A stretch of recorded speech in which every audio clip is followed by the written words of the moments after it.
Assalamualaikum warahmatullahi wabarakatuh. Yang kami hormati Bapak Narsudi Harto, MPes PhD, dan Ibu Narseri Hutahayan, SKep MKep, serta teman-teman yang saya banggakan. Pada siang ini, kami kelompok 5 akan mempresentasikan hasil proyek akhir yang berjudul Teori Dorothy Eorem dalam Asuhan Keperawatan. Sebelum presentasi dimulai, saya akan memperkenalkan teman-teman kelompok 5 terlebih dahulu. Untuk yang namanya saya sebut, dimohon raisen. Yang pertama ada Fadia Nazwa Putri dengan akhiran NIM 114. Hadir. Selanjutnya ada saya sendiri, Jasmine Eka Ramadhani dengan akhiran NIM 110. Selanjutnya ada Melisa Mahasari dengan akhiran NIM 116. Selanjutnya Sarah Fitria dengan akhiran NIM 119. Selanjutnya Talita Cahya Kemala Dewi dengan akhiran NIM 107. Dan yang terakhir Zahwa Putri dengan akhiran NIM 118. Maaf, nggak bisa resen lagi search. Baiklah, seperti yang saya sebut di awal, pembahasan presentasi kita kali ini mengenai teori Dorothy dalam asuhan keperawatan. Lantas, apakah tujuan dari teori Dorothy ini? Oke, jadi teman-teman, tujuan keperawatan pada model OREM secara umum itu yang pertama, dia menurunkan tuntutan self-care kepada klien yang dapat memenuhinya dengan kata lain menghilangkan self-care defisit. Terus, dia juga membantu klien meningkatkan kemampuannya untuk memenuhi kebutuhan perawatan diri, dan yang terakhir, memungkinkan orang yang berarti atau bermakna bagi klien untuk memberikan asuhan jika self-care tidak memungkinkan. Nah, tujuan keperawatan dalam praktik keperawatan keluarga atau komunitas yang pertama itu menolong klien dalam hal ini keluarga untuk keperawatan mandiri secara terapeutik.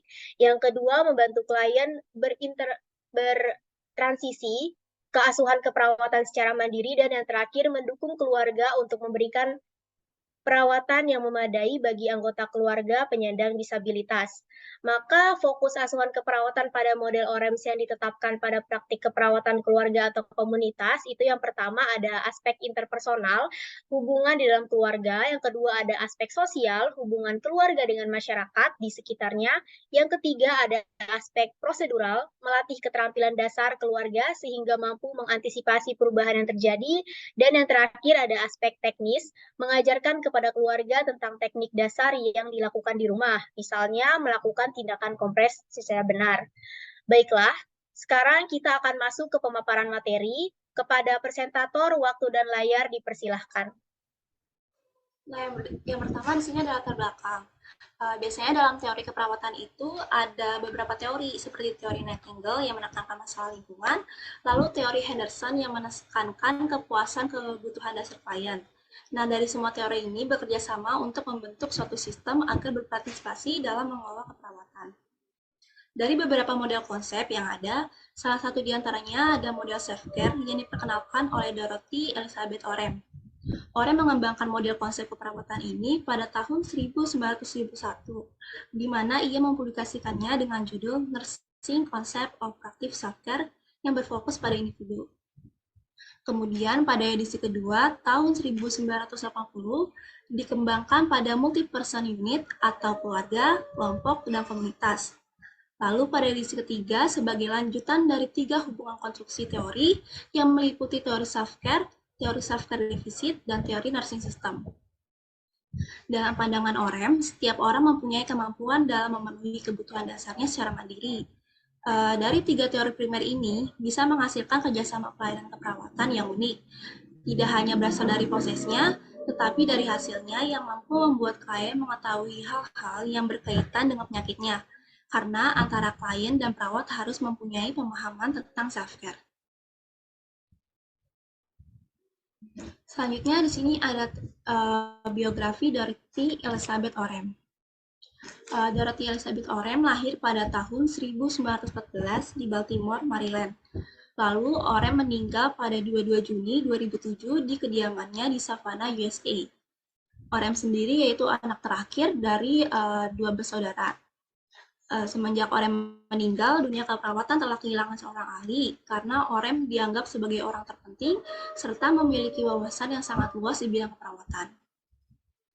Selanjutnya di sini ada karir keperawatan Orem. Orem memulai karir keperawatannya sejak terdaftar sebagai siswa di Providence di Washington DC. Tahun 1930, Orem lulus sebagai sarjana muda. Lalu pada tahun 1939, Orem lulus dengan gelar master di pendidikan keperawatan. Dan pada tahun 1945, Orem bekerja di Universitas Katolik di Amerika sebagai asisten direktur. Selanjutnya di sini ada buku-buku yang dipublish sama Elizabeth Orem. Tahun 1971, Orem mengembangkan konsep keperawatan tentang perawatan diri dan dipublikasikan dalam konsep of practice. Orem mempublikasikan buku kedua pada tahun 1980. Buku ini itu berisi tentang edisi pertama yang diperluas pada keluarga, kelompok, dan masyarakat. Selanjutnya, Orem mempublikasikan lagi bukunya pada tahun 1985 yang berisi tentang 3 teori. Teorinya di sini itu ada teori self-care defisit, dan teori sistem keperawatan.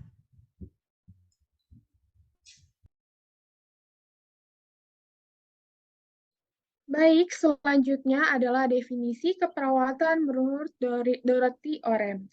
Nah, keperawatan mandiri atau self-care menurut Dorothy Orem adalah suatu pelaksanaan kegiatan yang diprakarsai dan dilakukan oleh individu sendiri untuk memenuhi kebutuhan guna mempertahankan kehidupan, kesehatan, dan kesejahteraannya sesuai dengan keadaan baik sehat maupun sakit. Jadi, singkatnya, keperawatan mandiri menurut Dorothy Orem ini adalah keyakinan keperawatan yang dilakukan oleh diri sendiri untuk membantu individu memenuhi kebutuhan hidup dan mencapai keberhasilan misalnya kesehatan gitu ya teman-teman. Oke, next. Oke, selanjutnya ada model dan teori keperawatan. Yang pertama ada self-care. Yang self-care ini adalah merupakan aktivitas dan inisiatif dari individu yang tentunya dilakukan oleh diri sendiri. Yang kedua ada self-care agency. Ini merupakan suatu kemampuan melakukan perawatan diri sendiri yang dipengaruhi oleh usia, perkembangan emosional, sosial kultural, dan tentunya kesehatan. Next. Baik, yang selanjutnya di sini ada model dan teori keperawatan. Yang selanjutnya ada self-care domain, yang dimana merupakan suatu pemenuhan kebutuhan mandiri pasien dalam waktu tertentu dengan menggunakan metode dan alat dalam setiap tindakannya. Lalu ada self-care requisites, yang dimana merupakan salah satu model teori keperawatan yang bersifat universal, sehingga teori ini berhubungan langsung dengan proses kehidupan manusia, serta dalam upaya menjaga fungsi tubuh. Nah, yang terakhir ini ada teori nursing system. Dalam teori ini, perawat sangat berperan besar dalam perawatan pasien. Apa sih maksudnya? Yaitu perawat menentukan, mendesain, bahkan mengatur individu agar mencapai kebutuhan fisiknya. Next. Lalu selanjutnya di sini ada kebutuhan self-care. Nah, kebutuhan self-care ini dibagi menjadi 3 kategori. Yang pertama itu ada universal self-care, yang dimana suatu kebutuhan dasar dalam manusia dalam kehidupan sehari-harinya. Apa sih kebutuhan dasarnya? Yaitu seperti udara, makanan, aktivitas, maupun istirahat. Lalu yang kedua itu ada development self-care, yang dimana merupakan suatu kebutuhan yang timbul akibat perkembangan dari lingkungan individu itu sendiri. Jadi, secara langsung, development self-care ini berhubungan dengan siklus kehidupan. Lalu yang terakhir itu ada health deviation self-care. Nah, dalam kebutuhan self-care ini, semua kebutuhan manusia atau seseorang dipengaruhi oleh kesehatannya, sehingga bisa mengakibatkan perubahan dalam perilaku self-care. Baik, sebelum dilanjut, di sini saya akan menambahkan mengenai asumsi dasar model teori keperawatan Dorothy Elizabeth Orem. Jadi teori Dorothy ini diterima sebagai teori umum ilmu keperawatan berdasarkan 5 asumsi dasar. Yang pertama itu manusia membutuhkan masukan yang sadar dan terus-menerus terhadap dirinya dan lingkungannya agar dapat hidup dan berfungsi secara wajar. Selanjutnya yang kedua, agen manusia memiliki kekuatan untuk mengerahkan perawatan untuk diri mereka sendiri dan orang lain, mengidentifikasi kebutuhan, dan dilatih untuk memberikan kontribusi yang diperlukan. Yang ketiga, pengalaman manusia dalam merawat diri sendiri dan orang lain melibatkan pengaturan fungsi input. Yang keempat, agen manusia dilatih untuk mengidentifikasi kebutuhan, mengembangkan dan bertindak dalam berbagai cara untuk mengidentifikasi kebutuhan dan berkontribusi pada diri mereka sendiri dan orang lain. Dan yang terakhir, berbagai kelompok terlibat dan bertanggung jawab untuk memungkinkan anggota kelompok yang kurang berpengalaman untuk berkontribusi. Nah, setelah kita diberitahu oleh asumsi mayornya, kita masuk ke dalam kelebihan dan kekurangan dari teori Doretti-Orem. Yang pertama itu ada kelebihannya, yang dimana kelebihan ini memotivasi pasien. Apa sih maksudnya memotivasi pasien? Yaitu memberikan dukungan kepada pasien untuk melakukan self-care dan memenuhi kebutuhannya tanpa bergantung pada orang lain. Lalu yang kedua dapat diaplikasikan. Dengan kata lain, teori ini bisa digunakan dalam pelaksanaan praktek keperawatan sebagai pekerja klinik baru. Lalu selanjutnya mudah dipahami. Nah, teori Doretti-Orem ini juga mudah dipahami oleh mahasiswa keperawatan. Lalu yang terakhir itu teori Doretti-Orem bisa dikembangkannya itu berdasarkan ilmu pengetahuan dan penelitian. Nah, kita masuk ke dalam kekurangannya, yaitu berfokus pada kesehatan itu statis, namun pada kenyataannya kesehatan kita itu bersifat dinamis dan selalu berubah-ubah. Pada artinya, pada saat seseorang itu sakit, maka dalam pemenuhan kebutuhannya itu akan berkurang dan membutuhkan dorongan dari orang lain. Nah, yang kedua itu kekurangannya apa? Karena teori Doretti-Orem ini sangat menekankan untuk tidak bergantung pada orang lain untuk memenuhi kebutuhannya sendiri.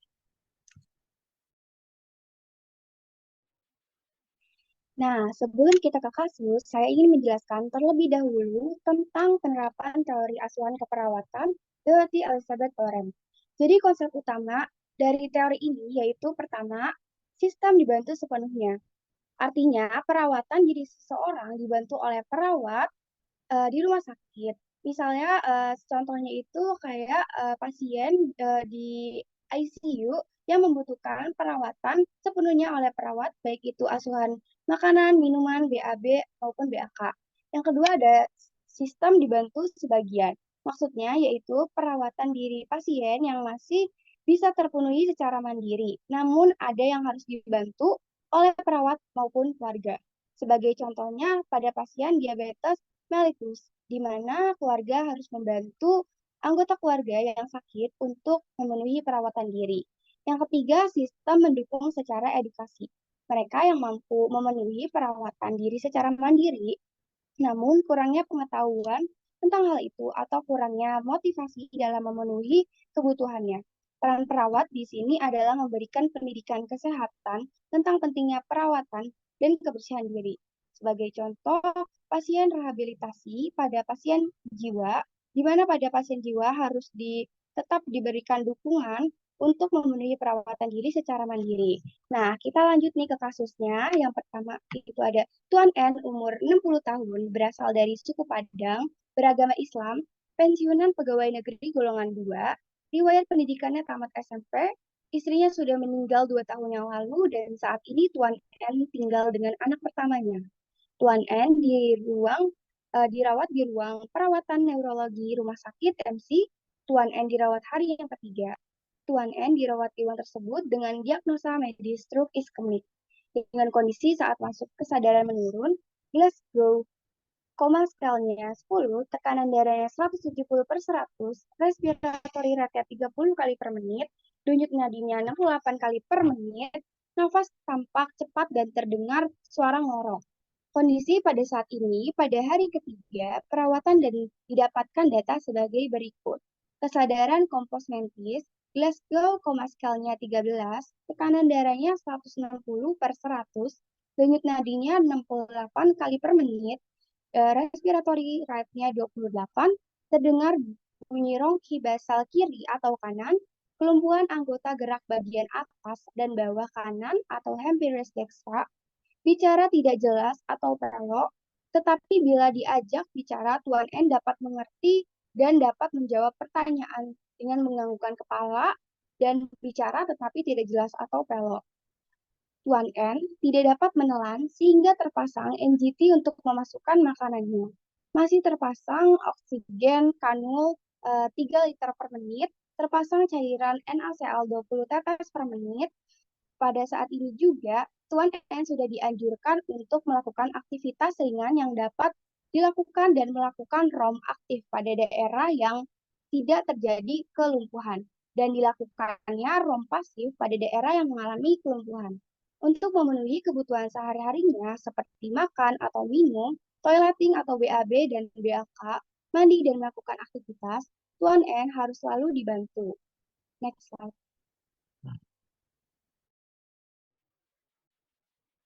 Baik, dari kasus yang telah dibacakan, kami mengimplementasikan teori Dorothy Orem ke dalam bentuk 5 langkah penyelesaian sesuai dengan konsep dan model teori Dorothy Orem. Langkah yang pertama merupakan pengkajian. Dari kasus yang telah dibacakan, kami memperoleh beberapa data sebagai berikut. Yang pertama, faktor personal, yaitu usia Tuan N 60 tahun, berasal dari Padang, warga negara Indonesia, merupakan seorang duda, beragama Islam, dan merupakan seorang pensiunan PNS. Data yang kedua, dari segi universal self-care, Tuan N tampak sesak, terdapat suara rongki basal kiri atau kanan, respiratory rate 28 kali per menit, tekanan darah 160 per 100 mm raksa, terpasang infus NaCl, aktivitas dan kebutuhan sehari-hari dibantu. Tuan N mengalami kelumpuhan anggota gerak atas atau bawah kanan dan berbicara pelo. Yang selanjutnya dari segi development self-care. Tuan N tinggal dengan anak pertamanya, pensiunan PNS golongan 2, keterbatasan melakukan aktivitas karena adanya kelumpuhan anggota gerak atas dan bawah kanan, serta membutuhkan bantuan sepenuhnya. Selanjutnya dari segi health deviation, aktual gangguan sistem neurologi dan adanya kelumpuhan anggota gerak atas dan bawah kanan, sesak nafas, tidak dapat menelan dan berbicara pelo. Selanjutnya, medical problem and plain, diagnosa medik adalah stroke iskemik. Dengan hipertensi dan adanya kelumpuhan anggota gerak atas dan atau bawah kanan, tidak dapat menelan dan berbicara pelo. Selanjutnya, segi perencanaan, Tuan N disuruh untuk melakukan istirahat, melakukan ROM aktif pada anggota gerak yang tidak mengalami kelumpuhan, dan ROM pasif pada anggota gerak yang lumpuh secara bertahap.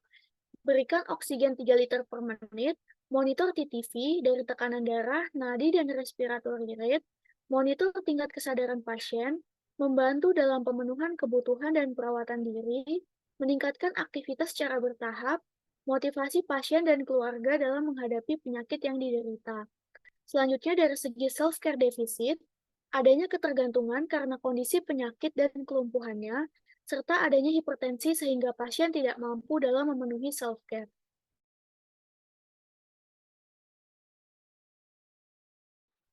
Tahap selanjutnya dari hasil pengkajian dan data yang diperoleh, didapatkan diagnosa sementara keperawatan sebagai berikut. Yang pertama, adanya gangguan perfusi jaringan otak yang disebabkan oleh oksigen yang masuk ke jaringan otak berkurang dan adanya iskemik pada jaringan otak. Yang kedua, self-care defisit berhubungan dengan kelemahan atau kelumpuhan anggota gerak kanan, dampak dari stroke iskemik. Yang ketiga, ketidakmampuan dalam melakukan aktivitas berhubungan dengan keterbatasan gerak karena adanya kelumpuhan.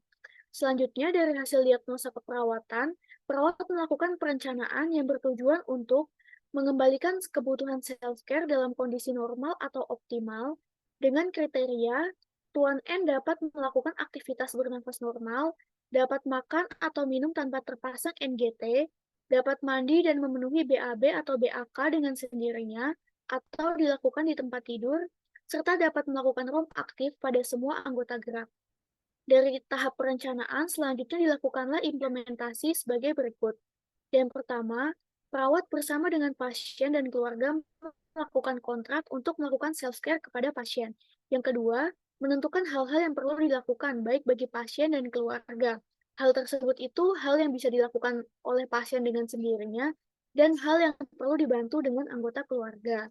Yang ketiga, bersama keluarga dan pasien mengidentifikasi beberapa aktivitas yang dapat dilakukan oleh pasien dan tidak dapat dilakukan oleh pasien. Yang keempat, membantu, membimbing, dan mendukung pasien dalam memenuhi kebutuhan sehari-hari. Dan yang terakhir, keberhasilan dalam mengembalikan fungsi self-care yang normal harus didukung oleh perawat dan keluarga pasien.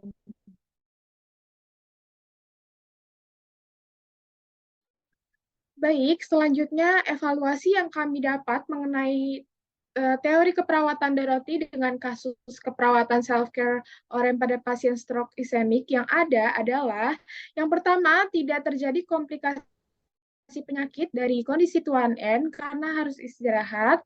Yang kedua, tidak terjadi kontraktur karena adanya kelumpuhan yang terjadi pada Tuan N.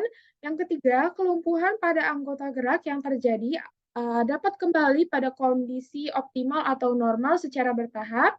Yang keempat, terpenuhinya semua kebutuhan self-care. Selanjutnya yang kelima, Tuan N dan keluarga mengerti dan dapat melakukan aktivitas yang telah diajarkan oleh perawat.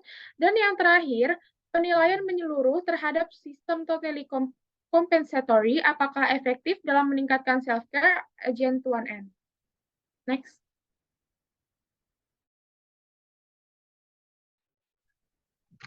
Nah, kita sudah di penghujung presentasi ini kan.